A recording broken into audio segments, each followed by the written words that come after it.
Serious Survivor here. I was contacted last week by a company to do a product review on one of their flashlights, and I decided to go ahead and do it and received the flashlight in the mail here, and this is the box.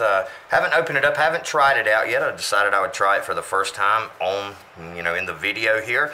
And of course, then I'm going to try it out later on tonight and put that in the video also and see how it performs in low light. But it's the WOWTAc, and it's technically supported by ThruNite. And I'm expecting pretty good things from this. The price tag on it, I believe, was $19.95. And I'll have a link in the description for those that are interested. But I'm going to check it out now and see what it looks like. Now make sure to stay tuned to the end of the video for all of the technical data about this flashlight. But here we're going to look at the performance and the construction of it. So let's open it up. It's nicely packaged in a little box here, and pull it out. We have our paperwork with it. A little bit of information about it, and we're going to look at this the technical specifications in detail at the end of the video. That tends to bore some people, so we're going to talk about the technical parameters in a moment. But there's the documentation and the flashlight itself. Now, I've seen this flashlight before. It's new to the market, but I have seen it before, and I've actually been somewhat impressed by the look and the feel of it. It feels pretty solid. This is seems to be a pretty sturdy device. But let's see what else comes in the package real quick. Here, of course, we have the pin attachment, or like a pin attachment. We attach it to the device, and we're able to keep it in our pocket, wherever you want to keep it. And a USB charger. We're going to look at the battery in a moment. Now, I already know the deal on the battery, but it's pretty cool. So we'll see it when we open it up and look at the battery. And we have some more O-rings there. Pretty handy. And a guard for the end. So set these to the side, and as you can see, nothing more in the box. But the construction of this, it feels really good so far. So let's check this thing out. I'm going to take it apart here, and normal construction, what you would expect. But the battery, this is a really odd size battery, but what I find really unique about this battery, since I know about it already and I knew what to expect when I opened it, is this battery is rechargeable. Now, a rechargeable battery in its own right is nothing special. We see them all the time, but this battery, if you'll notice right here, actually has a USB charging port. So I plug this in to my battery and I can recharge it. And guess what?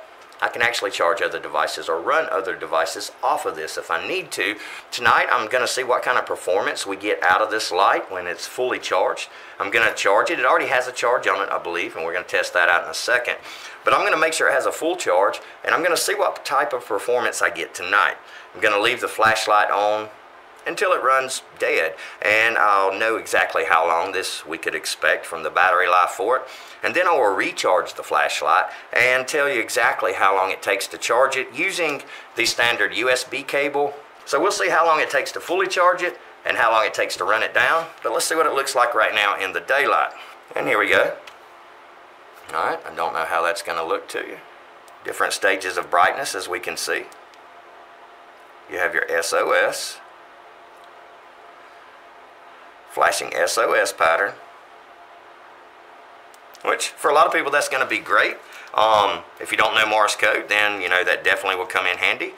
But as we can see here, turn it on, turn it on, turn it off, and different levels of brightness. There, then the brightest level, here, and then your flashing SOS pattern.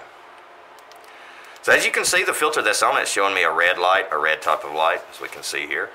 And we'll take it off and look at the other filter here.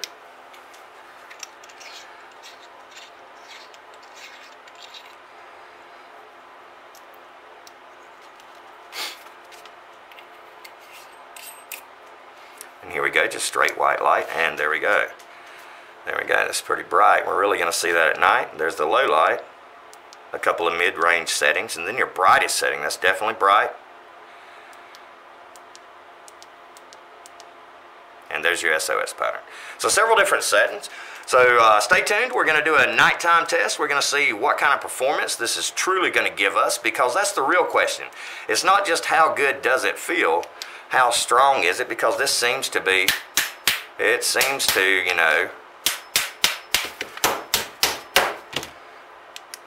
it's holding in there. Of course, I'm not going to hit the lens. It seems to be pretty well constructed. I know the little hammer, you know, on it's not going to do much, but as you can see, hitting with a hammer, I'm going to make a few little dings, but it's not beat all the crap there. So it's pretty sturdy. It's a little bigger than some of your other compact lights. Lightweight. Stick around next for the nighttime test, and then hang around for the technical specifications. Alright, we can see inside the closed area here. It's pretty dark. Got a little ambient light, a little moonlight coming in from the two large windows over there. Let's go to the control button on the top here. Press it. Low light, mid-range, second mid-range, high beam, and your SOS. Dot, dot, dot, dash, dash, dash, dot, dot, dot. SOS. And that's our Morse code for SOS, for those that don't know. Dot, dot, dot, followed by dash, dash, dash, followed by dot, dot, dot.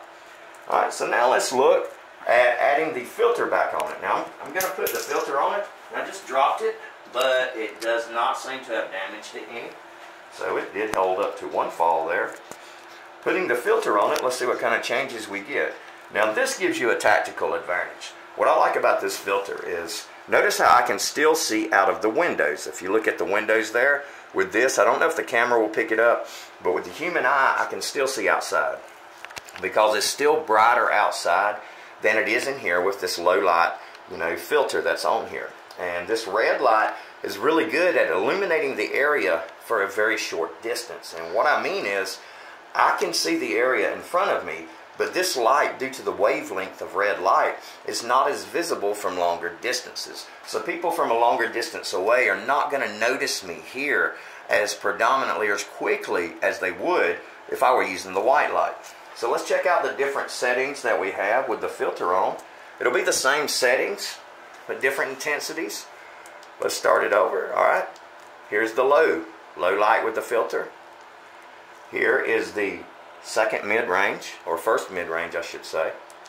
Low light again, first mid-range, second mid-range. See how it resets. Every time I pause, it seems to reset. Every time I press the button, it goes back to low light. And I'm beginning to understand this feature now, because when I'm in the woods, or when I'm in a situation that I don't want to be detected in, if I press this button one time, instead of going into the SOS or flashing pattern or bright pattern, it immediately goes back to my low light.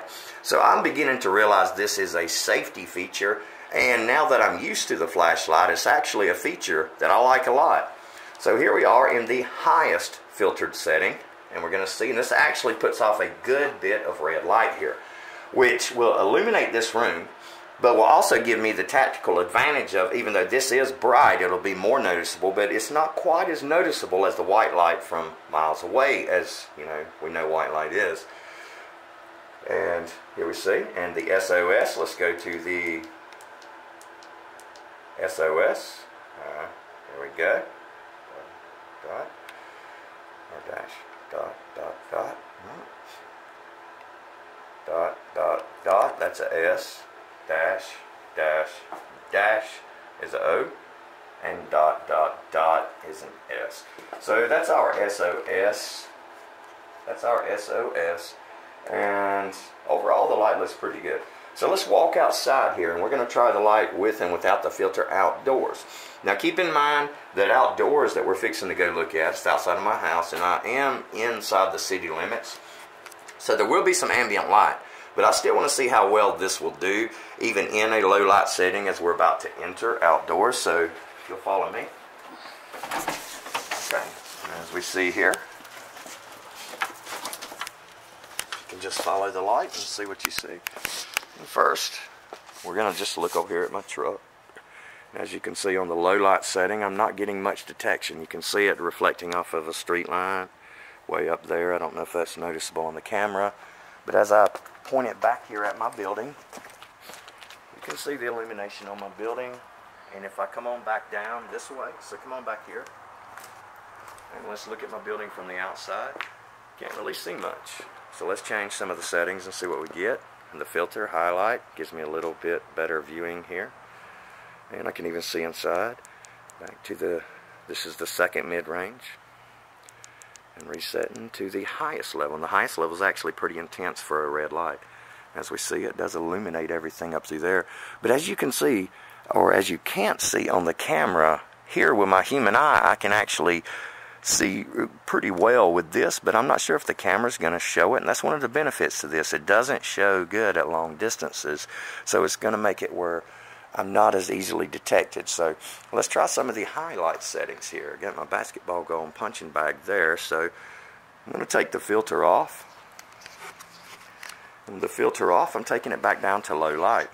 And with low light, I'm lighting up the side of my house up here, my overpass at the top of my house, my tire, and I can see that it's illuminating my house fairly well. So let's go up to the next setting up.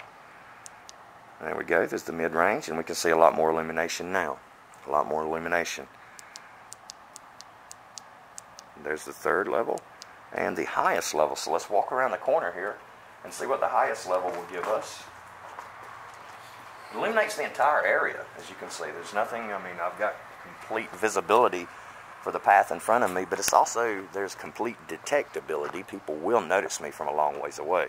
Because I can see this light will actually light up a long ways across the road and even to the railroad tracks and to the other side of town over there. And I'm even reflecting way off the signs down there and everything. So this is actually an extremely bright light. And let's see what happens when I drop it. Okay. So, alright. We know it'll hold up to a little punishment, but believe it or not, a small drop like that, a really cheap light, it's going to do it in there.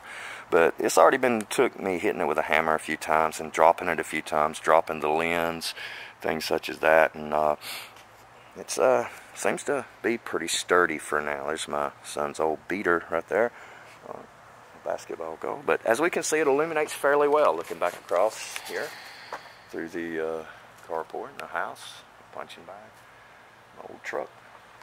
All right. Alright, well, I hope that this helps out a little bit if you're deciding to buy a new light. And stay tuned. We're going to talk about the technical data and the technical aspects of this light and give it an overall rating and see what we like and dislike about it. So, stay tuned.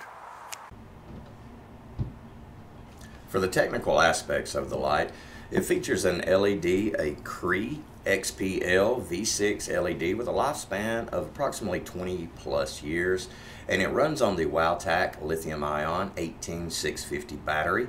This is a 3.7 volt 3400 milliamp hour battery. The working voltage is approximately 2.7 to 4.2 volts. The different output levels are the strobe light, the turbo, high, medium, and low. The expected runtime for low is 6 days and it's 24 lumens. Medium is 140 lumens and will run approximately 18 hours. High is 460 lumens at 5 hours, and turbo 1150 lumens at 3 hours. The maximum beam distance is estimated 277 meters. It's waterproof to the IPX-7 Standard, which is approximately 1 meter, and impact resistant to 1.5 meters.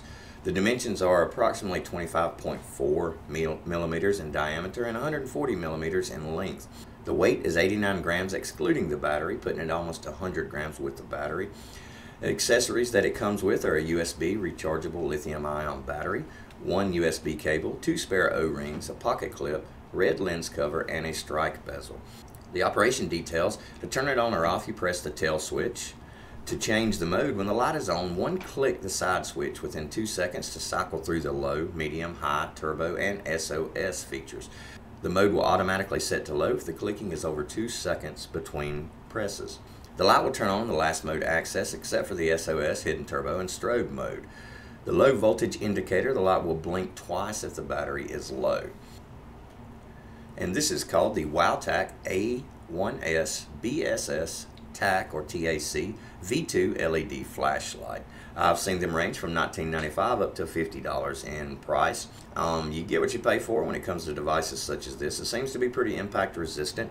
I didn't test out the waterproof ability of it, but the intensity and the brightness levels all function properly. And when it came to my test for running the light all night long, leaving the power on high, medium, low, then I got the expected results as what was listed here.